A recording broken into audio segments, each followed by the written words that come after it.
বাংলায় ভিন রাজ্য থেকে আসা শ্রমিককে ফিরিয়ে দেওয়া হলো তার বাড়ির ঠিকানায়। দক্ষিণ ২৪ পরগনার কুলপি থানার অন্তর্গত তুলসীর চক মোড়ে গত ৩ দিন আগে এক অজ্ঞাত পরিচয়ের ব্যক্তি ইতস্ততভাবে কাজের খোঁজে ঘোরাফেরা করছিলেন।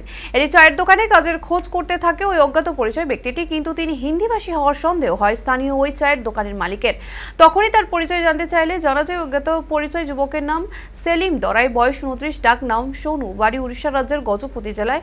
ওই যুবককে জিজ্ঞাসাবাদ করে জানা যায় যে সে মাস তিনেক আগে কাজের খোঁজে উড়িষ্যা থেকে কলকাতায় চলে আসে। তারপর ভুল পথে পৌঁছয় কুলপি এলাকায়, কিন্তু হাতে টাকা না থাকায় আর বাড়িতে ফিরতে পারেনি। দিকভ্রান্ত হয়ে কুলপির এদিক ওদিক ঘোরাফেরা করছিল সে। অবশেষে ২-৩ দিন আগে স্থানীয় ওই চায়ের দোকানে গেলে চায়ের দোকানের মালিক তাকে জিজ্ঞাসাবাদ করে সমস্ত কিছু জানতে পারেন।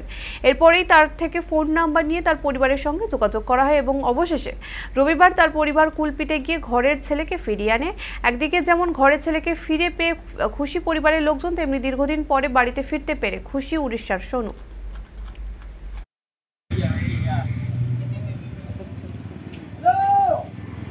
ना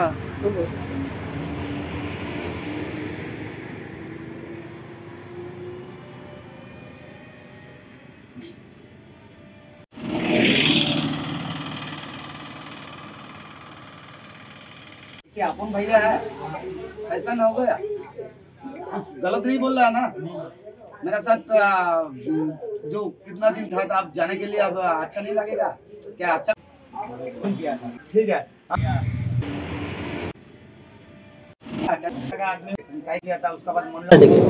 कोलकाता काम करने के लिए। यहाँ का कोई आदमी तुम्हारा साथ कुछ गलत किया? नहीं। अच्छा, अभी तुमको जो आदमी आया था, दोनों आदमी वो कौन है? मेरा भैया भैया है आप? हाँ। क्या अपन भैया है? हाँ, अपन भैया है। उसका साथ क्या किधर जा रहा है? घर जाएगा। घर जाएगा तो घर कहाँ बोला? उड़ीसा। मेरा बड़ा भैया सलीम दौड़ाए काम करने के लिए आया था, 3 महीना हो गया। कोलकाता? हाँ, कलकत्ता। कलकत्ता कुलपी से? हाँ, 3 महीना हो गया, कॉन्ट्रैक्ट नहीं हो रहा था। अभी लेके जाएगा इनको? हाँ, लेके जाएंगे घर तक। आप लोग कैसे पता चल गया যে तुम्हारा भाई इधर पे है? वो कॉन्ट्रैक्ट किया था ना भैया। পথ চলতি মানুষের মতো এসে আমার কাছে কাজের কথা বলে। এই 4 দিন আগে এটা আমার দোকানে এসে কাজের কথা বলে। আমি তখন জিজ্ঞেস করি তোর কোথায় বাড়ি বা কি কাজ করবি তুই? তখনও হিন্দিতে কথা বলে। তখন আমি বুঝতে পারলাম এ কলকাতার ছেলে নয়।